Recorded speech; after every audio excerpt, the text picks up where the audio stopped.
Quantum science is showing us that there is a connection between the unified field of energy, all that is, universal love, universal consciousness, source, God, the divine, and physical matter, that all physical matter is compressed energy.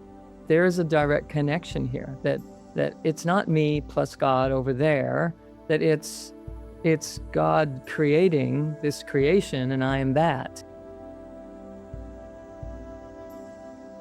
Welcome back to the Art of Awakening podcast, where the art of living awake becomes a daily practice. I'm your host, Dr. Sue Morter, and today I am thrilled to be bringing to you a friend of mine of many years and a friend of humanity's for many, many years as well.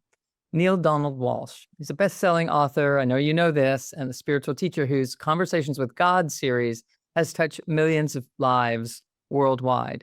I can remember the moment that I picked up those books. I was in my clinic and treating patients and having this beautiful book unfold inside of the principles that I was teaching people one-on-one inside of the treatment rooms about their connection to source and their ability to resonate right there themselves. And people were healing because of these ideas. And so to have it confirmed in a best-selling book was, all that we could ask for in those days. And so Neale also has written many books in the mix of all of that, and is published globally in more languages than I even can keep up with. And his most recent book, God Talk, Experiences of Humanity's Connections with the Higher Power, explores how God can reveal in unexpected, mysterious, and miraculous ways. Neale's teachings encourage us to awaken to our true highest nature and to live authentically and embrace the extraordinary potential within all of us. So, Neale, without further ado, welcome to the show. Thank you. It's lovely to be here, and it's very gentle of you to have invited me. How may I serve you? Well, we are here today to just, open our hearts and listen to what pours through you and to truly be reminded of the truth of who we are. And so we're just going to ask some questions, have a conversation, and see how that rolls, if that's okay with you.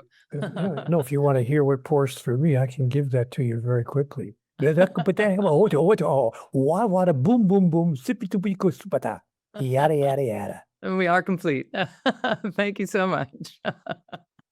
So, Neale, it's always been a delight to share dinner conversations with you and to be in your space. We have played and delighted in this whole conversation about source and God and our connection and what that relationship is. And so I just want everyone here to know that you're connecting in today with a conversation that has been around the world many, many times and touched many, many lives. And so we're just going to dive in. All right. So, Neale, I'd like to just ask you, what inspired you to begin this whole conversation and how that journey has shaped your understanding of humanity's purpose? So how'd you get started with even inquiring about conversation with God and how that relates to our purpose for being here on the planet? Well, that started, Sue, as a result of the worst 10 days of my life in terms of events that were occurring. This happened, we're not talking about 33 or 34 years ago, but at that time, my relationship with my then significant other, my wife, had ended.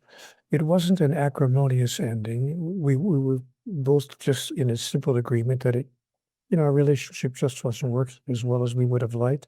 So we agreed peacefully and gently and sweetly we would just move on and bring that relationship to a close. I was very sad about that, but I was happy that we were able to do so without acrimony. So we did. And I had agreed to find a little apartment and we would start our life together. We had created children together, but we had agreed on how I would visit the children and so forth. So it didn't feel like a major, major negative event in the sense of being a tragedy, the likes of which occurred next. But what happened within 5 days of that, I lost my job. I was downsized. The corporation I worked for said that they had to reduced overhead. And so they started letting people go based on seniority, and not based on the kind of job they were doing or who was really valuable to the company, but they let people go based on seniority. And they told me very gently, Neale, you were the most recent hire, so you have to be the first one to be fired. Last person in, first person out. So now within 5 days, I lost my relationship and I lost my job.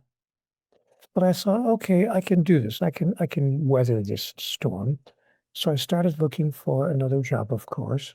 My boss at the job where they just let me go gave me a glowing recommendation, telling anyone who would read the letter that I wasn't let go because of lack of performance, but in fact that he felt that I was one of the most valuable employees he had, but seniority ruled the day.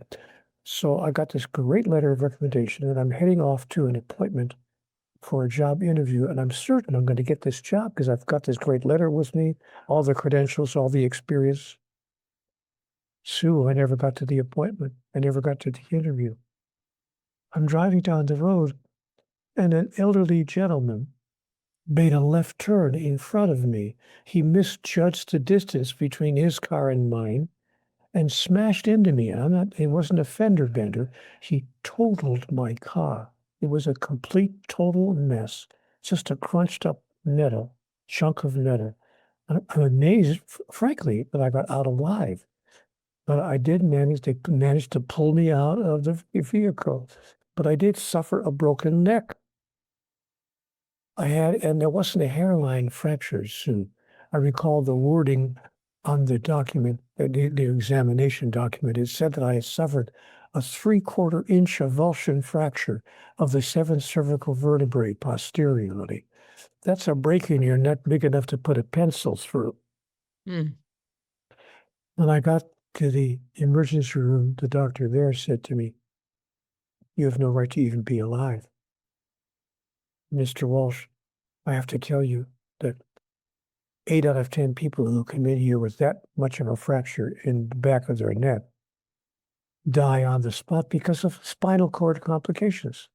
Mm-hmm. But you managed to avoid death, and miracle of miracles, you avoided paralysis. Paralysis, right?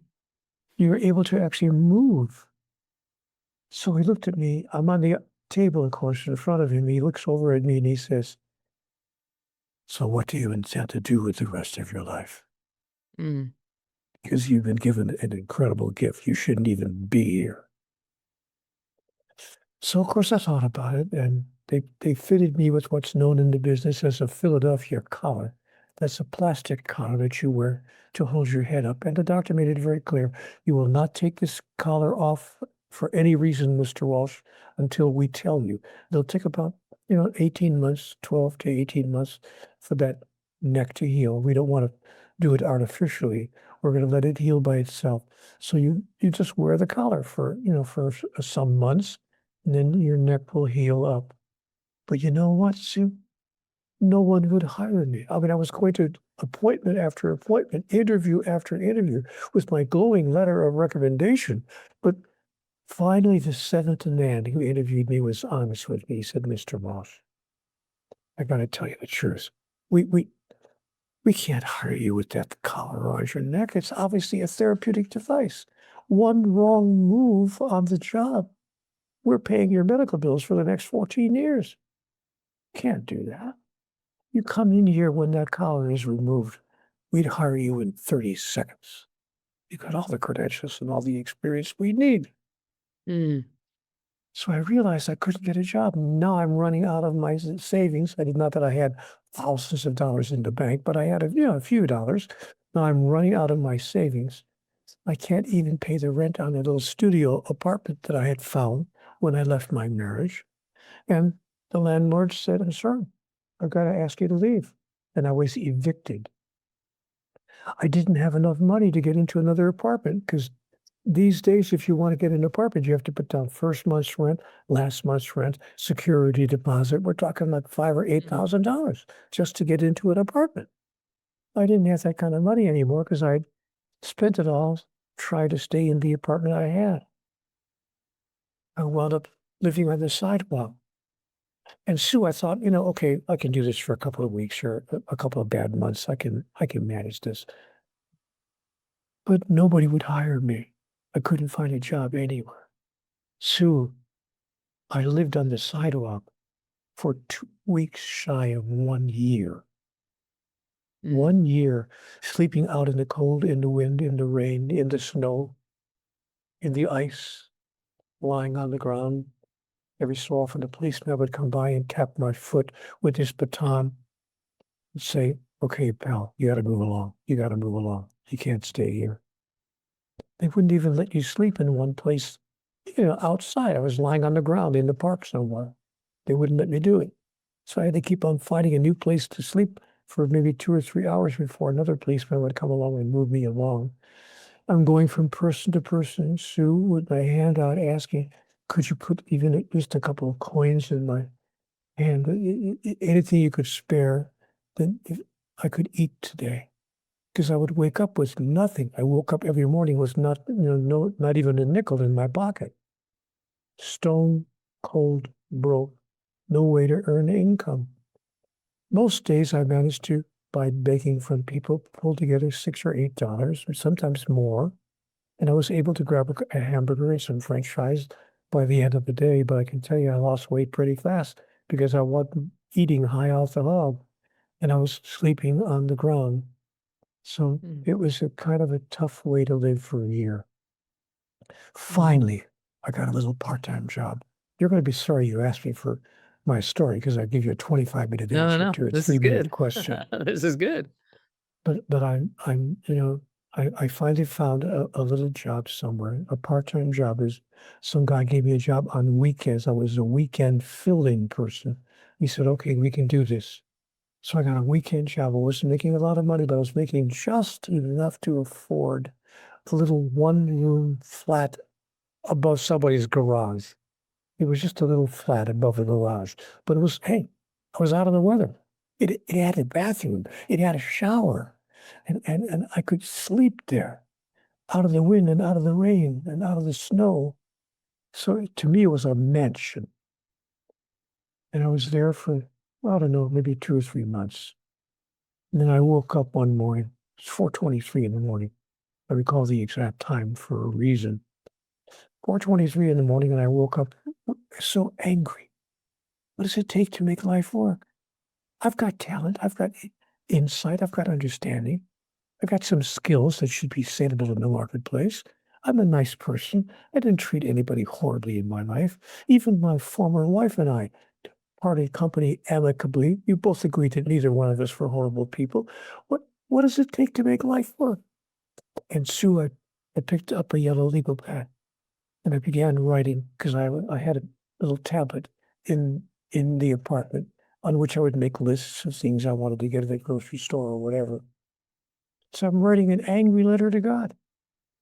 Dear God, what does it take to make life work? And what have I done to deserve a life of such endless struggle? And I recall my last question that I wrote. Tell me the rules. I'll play this silly game you call life. Just tell me the rules. And after you give me the rules, don't change them. Because I got the experience that the rules of life were changing from day to day. One day this was okay, the next day it was not. What's going on here? I wrote this angry letter to God. I don't know what I was thinking. I was just to get it off my chest. But Sue, I heard a voice in my head. The voice is as clear as your voice is when you speak to me here. And the voice said, Neale, do you really want answers to all of these questions? Or are you just venting? And I thought, you think? Yeah, I'm venting. But if you've got answers, I'd sure as hell like to know what they are. And, I think I don't know who I'm talking to, but I'm talking to this voice. Yeah. And the voice said, okay, take this down. Write down everything I'm telling you. And so I thought, oh, what have I got to lose? So I wrote down all the answers to all the questions that I was asking. The answers began to make some sense to my mind. The answers were answers I'd never heard before from any other source. or any other place in my life. And so I began asking other questions. Those answers brought up other questions, which brought up other answers, which produced other questions. And I wound up with an on-paper dialogue with God, pages and pages and pages long. And so I went out and bought another legal pad at the drugstore, and I continued the process. And that went on for quite a few days. Every morning I'd wake up around 4:20 or 4:23 in the morning, which it turned out, I found out later when I applied for a passport, was the time that I was born, 4:23 in the morning.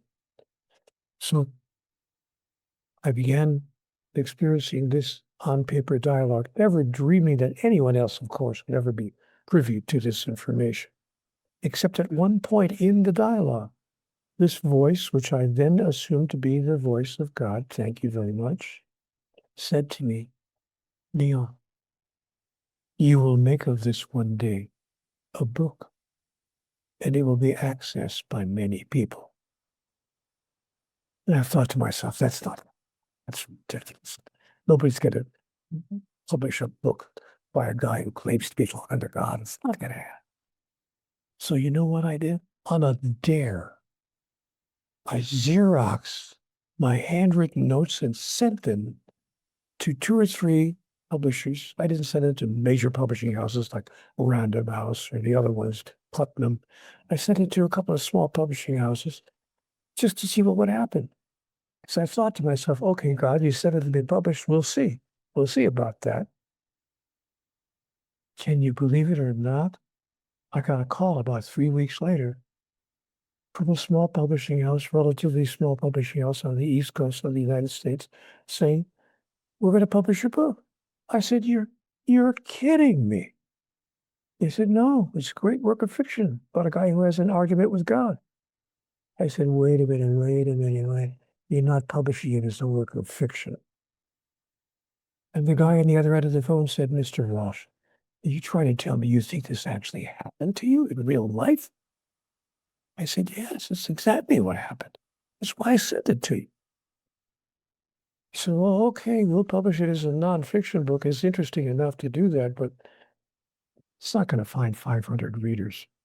I mean, people are not going to rush to the bookstore to buy a book because some guy claims to be talking to God. And he was right. They put the book out as a nonfiction book, and he was absolutely on the mark.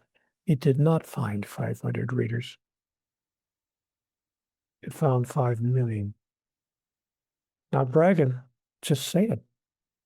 It's what happened. So you asked me for my story, and that's my story. The book wound up being translated into 37 languages. And it wound up being sold. Again, I'm not bragging, I'm just saying, it wound up being sold around the world and picked up by other publishers in foreign languages. Before I knew it, I had a worldwide bestseller. That's my story, and I'm sticking to it. We'll have it.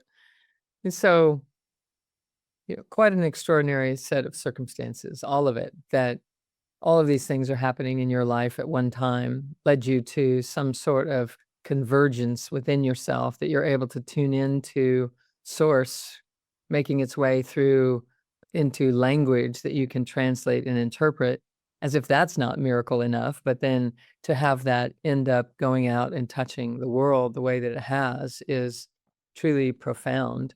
And so not everyone is going to do that, although lots and lots of people have relationships ending and losing jobs and having challenges in the world, making things work or ends meet, what have you.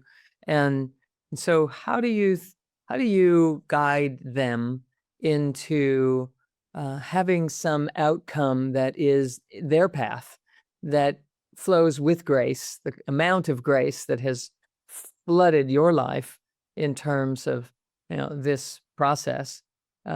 What can people do to have similar occur within them, even if their path doesn't mean best-selling books, but it might mean finding their true self, or recognizing that their path was a little different than the one they thought they were supposed to be on, or having the courage and the power to pursue and discover maybe even their true life purpose. What can you make of that becomes reproducible for other people to glean from, not just what happened for you, but to allow it to happen for them more easily? Well, I don't never try to give people advice on their life purpose. It's been made very clear to me in my conversation with God that all of us have the same life purpose. It's not God made it very clear to me as well. It's not God's function to assign a particular career or life function for every sentient being in the cosmos, not just on Earth, but throughout the entire universe. That's not the function of God as I've come to understand it. So it was not my place to give people advice on what their life purpose could be, or even how to find their life purpose. What I've tried to do simply is to help people understand that all of us can have, and in fact are having, what I've come to call conversations with God all the time. Because, what I asked God in my conversation when it was first beginning, I asked God, why me? Why would you choose me to have this kind of a conversation? God said, oh, sweetheart, it's not just you. Don't go thinking you're something special or something unusual. I talk to everybody all the time. It's not a question of to whom do I talk. It's a question of who listens. And then I came to understand that some people are listening, but they're calling it something else. People don't walk around saying, God told me this or God told me that. I'm having a conversation with God. So we call it, an epiphany or a sudden insight or, a psychic hit or women's intuition or whatever words we want to use that helps us explain how something came to us from another source, but it opened up an avenue that allowed us to understand something at greater depth. So we're all having conversations about all the time. We may simply be referring to it in a different way. But in the book God Talk, I was asked by the publisher if I would write a little piece that would help people understand how they could actually have a two-way dialogue with the divine. And I said, well, of course, there's no guarantee. I can't possibly guarantee it, but I can tell you the process that I used when I look back on it. I didn't think of it as a process at the time, but when I look back on how I got to where I found myself, I realized that there was kind of a step-by-step movement through that endeavor. And so I included that in the book called God Talk, a 6-step process that might be helpful to people as they seek to have their own ongoing question-answer dialogue with deity. So no, I don't try to help people find their life purpose, but I do help people find their way to God. And I know that God can assist them in not finding their life purpose, but creating it. You know what I was told, Sue? I was told life is not a process of discovery. God isn't up there having given everybody, here's your life purpose, here's your life purpose, here's your life purpose, here's your life purpose. I would have told all of you what it is, but you got to discover it for yourself. Good luck trying to figure it out. What kind of a God would give us all a life purpose and not tell us what it is? So I asked God that question. And she said, Neale, I don't give people a life purpose. Everybody has the same global life purpose, which is evolution, the demonstration of who you really are as an individuation of divinity. But I don't sit here and say, Jack, you're a plumber. Harvey, you're going to play first base for the New York Yankees. Marilyn, you're going to be a stenographer. And Lauren, you're going to be the technical assistant to Morter. God doesn't give people careers. But I was told in conversation with God, Neale, life is not a process of discovery. Life is a process of creation.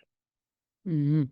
So create the career that feels most glorious, joyful, fulfilling to you. Mm. Yes, so I did not mean to infer that God was assigning life purposes for people. It's not at all where I think we are operating either. So thank you for that clarification. You mentioned God was a she. Um, who is God? What is God? Boy, I wonder how many times I've been asked that question in the past 30 years. Yeah. Everybody wants to know, of course, the answer to that question. And I was chief among them. I've said, who are you? What are you? Are you a woman? Are you a man? What, help me understand who and what you are. God said, well, let's begin, Neale, by understanding I do not have a specific, what you would call gender. I have the ability, I am the essential essence, the primal energy of life itself. And that essential essence has the ability to take on whatever form that it understands and knows you will be able to receive it in. For instance, on the planet Wakahoho, there are many, many planets in the universe, of course, obviously thousands of planets in the cosmos. I'm not being funny, I'm not joking, I'm serious. But on a particular planet, the beings might look entirely different from the way we look over here. So when the essential essence, when the highest power, when that essence that some of us call God wants to show up in another person's life or another sentient being's life, God has the ability to show up in any form that the recipient of the message would be able to recognize and understand. But that wasn't good enough for me. I said, well, God, help me. Come on, give me just a simple definition of what is God. God said, I can give you a 2-word definition. You ready? I said, yeah. What's the 2-word definition of God? Pure love. Now, Sue, when I share this with audiences, which I do in lectures, somebody inevitably in the back of the room stands up and says, oh, Mr. Walsh, come on. We've been listening to you for 20 minutes for you to tell us that God is love. Well, we know that God, every religion in the world teaches that God is love. Is that your big revelation? And I say to people, whoa, wait a minute. I didn't say God is love. Yes, you did. I just heard you say that. I said, no. I said God is pure love. Now my questioner will say, okay, what's the difference? The difference, it was explained to me, is that pure love needs, expects, requires, and demands nothing in return. Pure love is not a transaction. God's love for us is not a transaction like a trade deal between nations. Pure love is not a transaction. I love you if you give me what I want and I'll give you what you want. Pure love needs, expects, requires, and demands nothing in return. Sue, for most of my adult life, I couldn't even love the person on the pillow next to me that way. Most people can't. Most people have, from my observation, expectations of the other person. It's kind of we don't call it that, but it's kind of a trade deal. You give me what I need, I'll give you what you need. You give me what I desire, I'll give you what you desire. We'll trade off. We'll make sure that each of us are benefiting from our relationship. But if the benefit does not flow to me, I'm out. I'm done. Because love is a transaction. This is a business deal. I wouldn't call it a business deal, but it's a transaction. I need to get from you what I hoped to get from you when I fell in love with you. And if I don't get from you what I hoped to get from you, game over. The deal is off. So God has made it clear to me that God's love for us is not transactional. It's unconditional. God says, Neale, sweetheart, I love you no matter.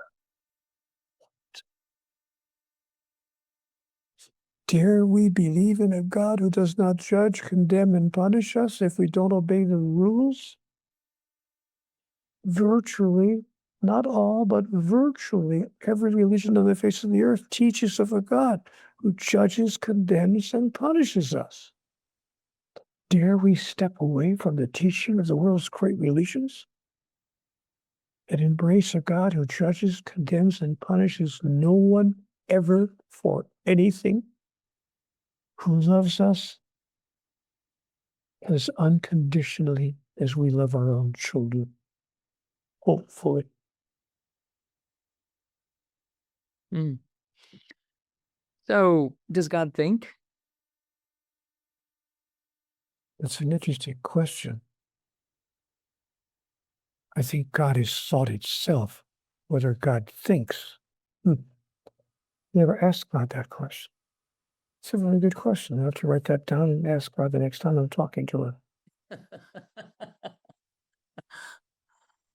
Oh, so science is showing us that quantum science is showing us that there is actually it's a combination between linear science and quantum science is showing us that there is a connection between the unified field of energy, all that is, universal love, universal consciousness, source, God, the divine, and physical matter, that all physical matter is compressed energy. It's just to get the chair that we're sitting on, we compress energy to create that solid physical matter. And so I've just written a book that is about the anatomy of awakening, and it's the process of really tracking that through line from this source, from the unified field, all the way to these physical bodies that we're sitting in, and really trying to share with people that there is a direct connection here, that it's not me plus God over there, that it's God creating this creation and I am that. And so in that way we're one. There's not a separation. And so when we are in conversation with God, what comes to my mind is there's a direct through line of communion, of an energetic coherence, a resonance that is there, and that all we have to do is open our hearts enough in this divine love sort of way. I call it a greater love. You're calling it pure love, a love that we're in the same place on that.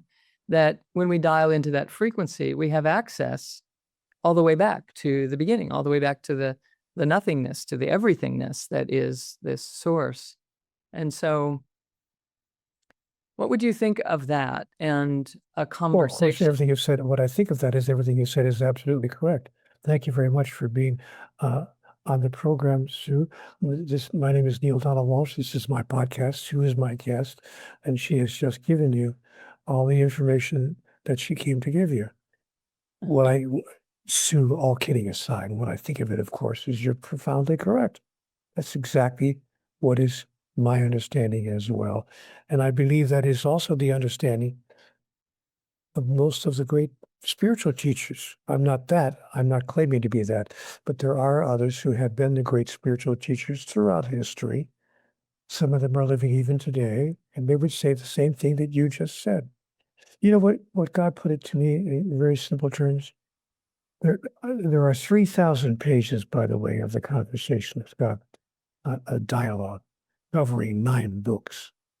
9 books in the dialogue series. 3,000 plus pages.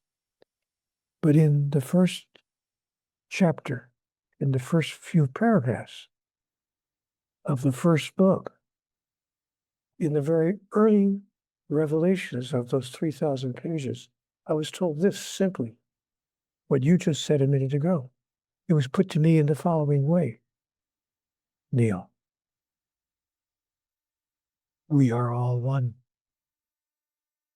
All things are one thing. There is only one thing. And all things are part of the one thing there is. And when I asked God to help me understand that, I said, it sounds very sweet, sounds very nice, but I'm having a hard time grasping it on a functional level. God said, well, let me give you an example of how that functions. A wave is part of the ocean. A wave is not the ocean. It's an arising of the ocean. It's an individual expression of the ocean in specific and highly individual form. And when that expression is complete, the wave recedes back into the ocean whence it came. Neale, that's my analogy. So get out there and make waves. Yes. And that fits so beautifully inside of that whole quantum science conversation is, are we a wave or are we a particle? What's the foundation of existence? And the answer is yes, depending on what we're looking for, where we're coming from. Yeah. And, you're with your conversations, you're saying, reconnect, be the wave, be connected to source. Don't be a separate particle. Don't be a separate self. Not only be connected to source, know that you cannot not be connected to source. Yes. So it's not about being connected to source. It's about be clear that you already are connected to source. You are source. You're source in a body, at the end of the day, we're made of it. So it's so interesting because we separate ourselves and enough that we won't allow our own divinity to be true. And we suffer because of that. And You know what's interesting? We can sometimes see divinity in another much more quickly than we can see it and accept it as being in ourselves. For instance, not to get overly mushy or gushy, but I see my wife as divine. I really do. I see the characteristics, her generosity, her emotional generosity, her kindness, her compassion, her understanding, her endless patience, her endless love, all the ways that she behaves in life. And I see that as being divine. And I see divinity in her. But I can't see divinity in myself. So, except when I do. When I can finally open to the possibility that in fact there is divinity in all of us, that every single sentient being in the cosmos is an individuation of divinity. Mm-hmm. So the question then is not, am I an individuation of divinity, but am I going to act like it? Mm-hmm. Am I going to behave like it? Am I going to demonstrate it? Or am I going to just claim it and then stand by and watch myself demonstrating everything else but?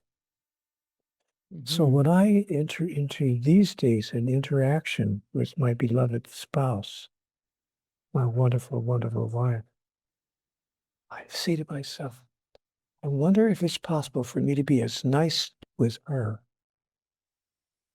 as compassionate, as patient, as understanding, as forgiving, as emotionally generous with her as she is with me.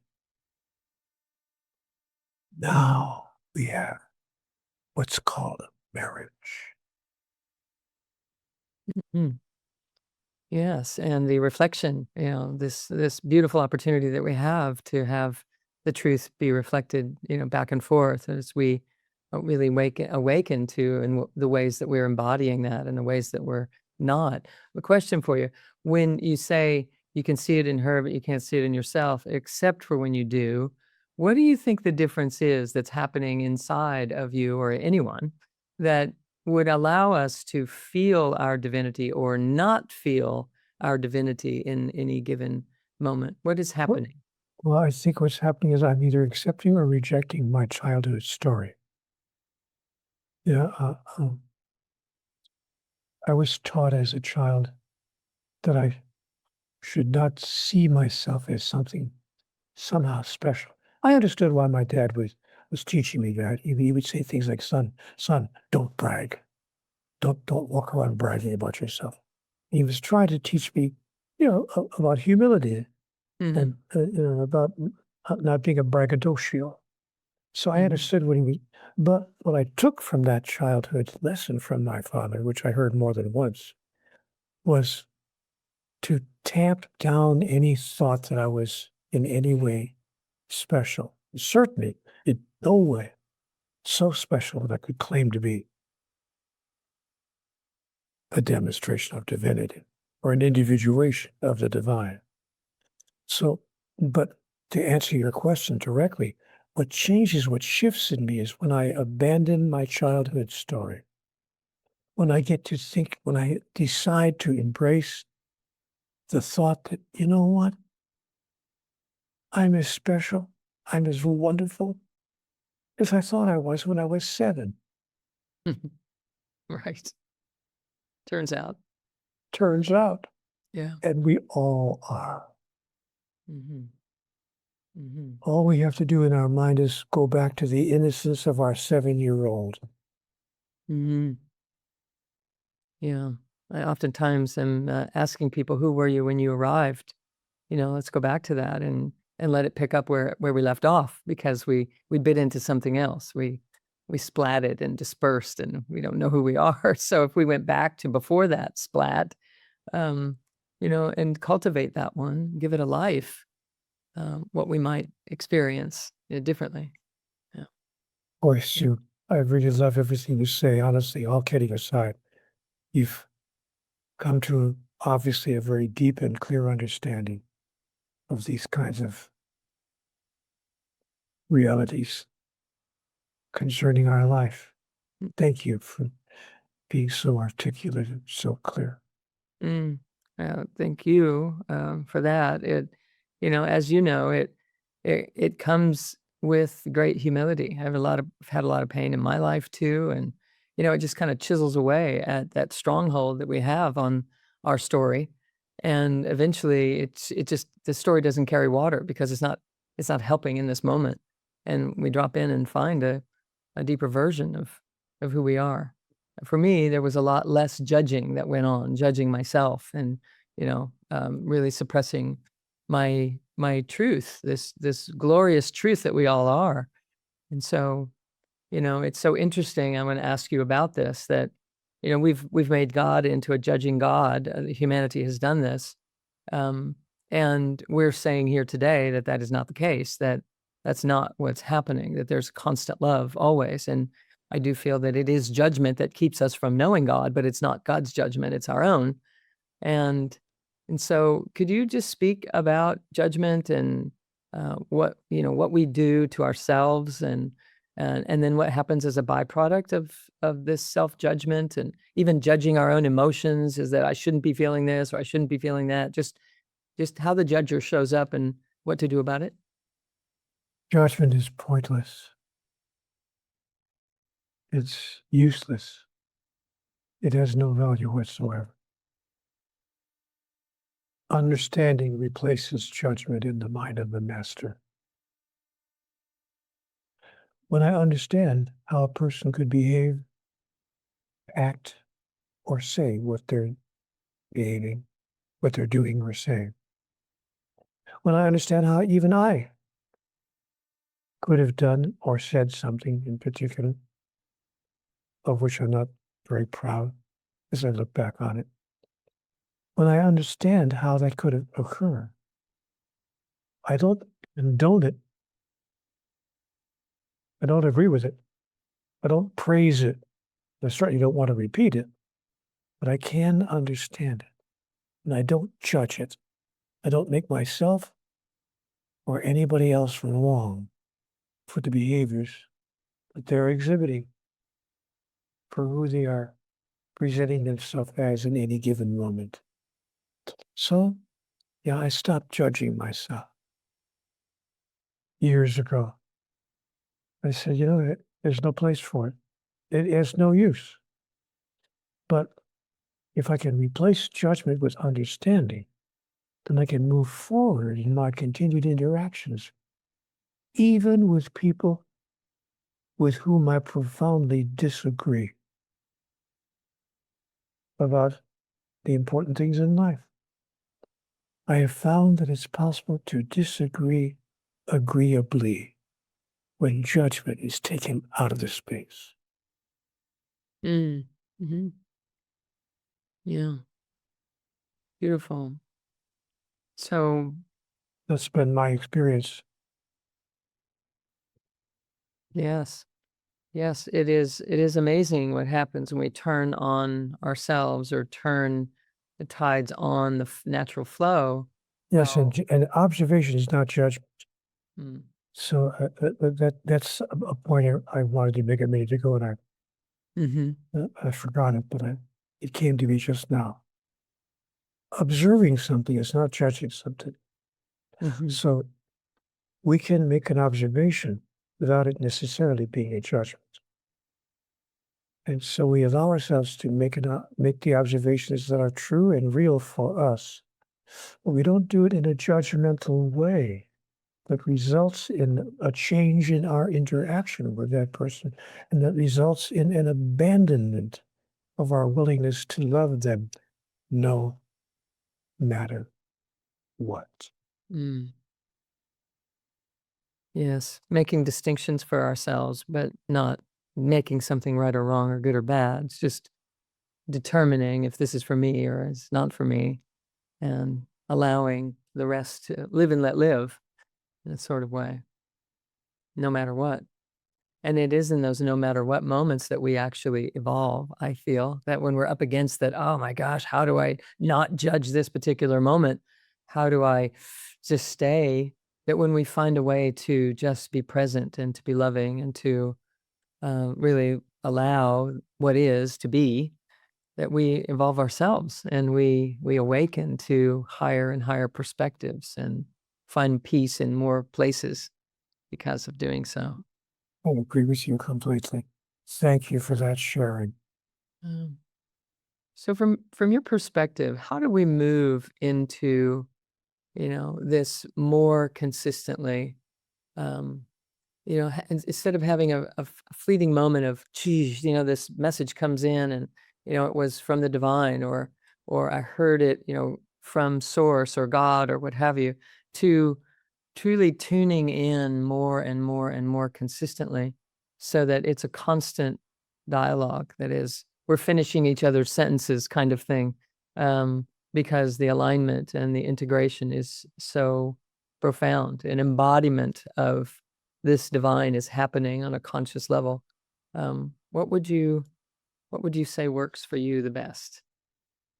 Asking myself a question: who am I and who do I choose to be Mm, right here, right now? What aspect or aspects of divinity do I choose to call forth and demonstrate? Do I choose to project into the world at large, right here, right now? I keep my focus clear on what I'm doing in the moment to moment adventure that I call life. If I'm not clear, it might look like I'm doing something that has nothing whatsoever to do with as the French would say, my raison d'etre, my reason for being. It might look like I might actually convince myself that what I'm doing right now is, oh, I'm washing the dishes. Yeah, I'm at the sink and I'm washing the dishes. Or what I'm doing right now is I'm vacuuming the carpet. I'm cleaning the apartment. Or what I'm doing right now is an interview with a wonderful lady named Morter. It might look like those are the things I'm doing. And in fact, that is the activity that my human form has engaged in. But what am I being while I'm doing whatever it is that I'm doing?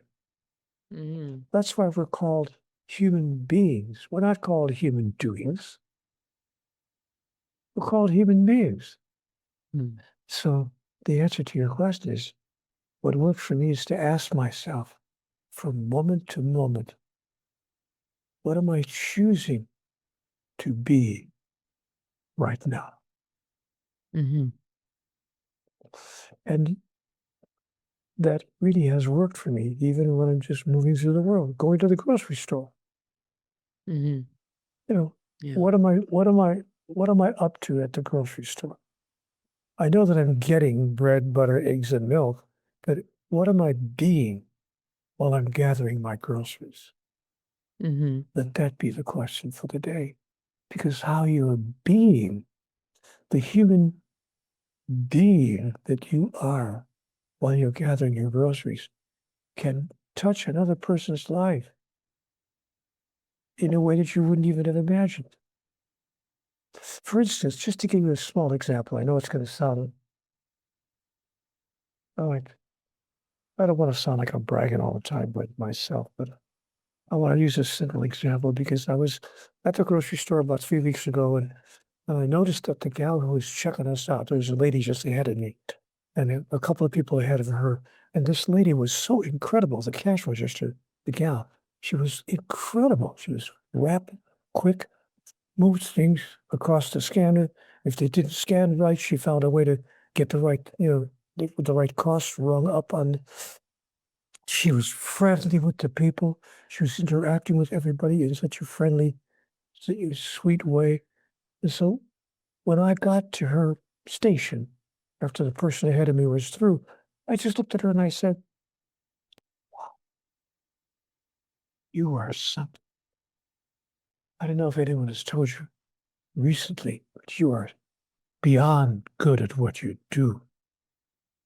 You're being so efficient. You're being so helpful. You're being so friendly. You're being so nice. You're being the perfect employee. And I'm going to tell the manager of this store. She looked up at me, just a tiny little, just the tiniest little watering under her eyes. She wasn't crying or anything, but you could see that her eyes were watering just a bit. And she said, "It's been a long time since anybody told me that." Mhm. So Mm. you know what, folks? Give people back to themselves. Mhm. Don't leave any interaction with another person without providing them with a glorious and truthful representation, a representation in who they really are. Tell them how wonderful you see them as being, Mm. even if you disagree with them, with their point of view or their politics or their religion or their economic status or their sexual orientation. We don't have to agree with each other to be with each other, but to be one with each other. Sorry, starting to sound like I'm preaching. No, not at all. Not at all. Not at all. The transparency and the vulnerability and the revealing of what is inside of us is so important. As what you're sharing, that you're noticing the beauty in someone or something, and you're inviting all of the listeners to do that, to reveal, to emerge, and to reflect back to people what beauty you see. And what I love about that is that it keeps people dialed into the beauty of life and the felt sense of the miracle that is happening all the time. And so when we do share with people, we're animating and amplifying that realm where that gets to be true, and we build that, as a relationship It's to everything. been my experience for sure. So Mhm. we're taking a little bit longer today than I thought we were going to be on my calendar. I have another event coming up Sure. relatively quickly. So with your permission, I want to see if we can bring this delightful conversation to a close. We are right in the space right now where I would ask you if there is a particular place where our listeners can connect more with your work and to learn about what's up in Neale's world. I know that we can find Neale's book, God Talk, along with his other works through the link in the show notes. And his website is nealdonaldwalsh.com. That'll be in the show notes as well for access to Neale's teachings and events and more. And before we go, I just want to take a moment to share with our listeners that my new book, Anatomy of Awakening, is now available for pre-sale. In this book, I introduce the sacred invisible structure within us that holds the key to greater peace and healing and transformation. It's about awakening to the vibrational frequency of this greater love that we're speaking about, this pure love, and aligning with the 5 hidden codes that allow us to live as our highest selves. And so you can find that book as well in all places where you can purchase a book. And that link is also in the show notes. And so thank you, Neale, for being here with us and for sharing what I know you've been sharing with humanity for many, many years, and for you to still be out here teaching and sharing with the enthusiasm that you are means so much and speaks volumes to what happens when we truly connect with Source in the ways that you do. And I know we have all felt very blessed to be in your conversation space today. Thank you. Those are kind words to say to me, and I receive that energy with appreciation and gentleness. Thank you. That's very kind of you. It's been lovely to be really here with you, and I appreciate the opportunity to share these moments with you. Thank you, sir. Wonderful. So thank you all for joining me today on the Art of Awakening podcast, blending science and spirituality to empower you to create, as we mentioned today, a life that you truly love living. So don't forget to subscribe to the podcast. And until next time, I'm Dr. Sue Morter. Blessings to you all. Bye-bye for now.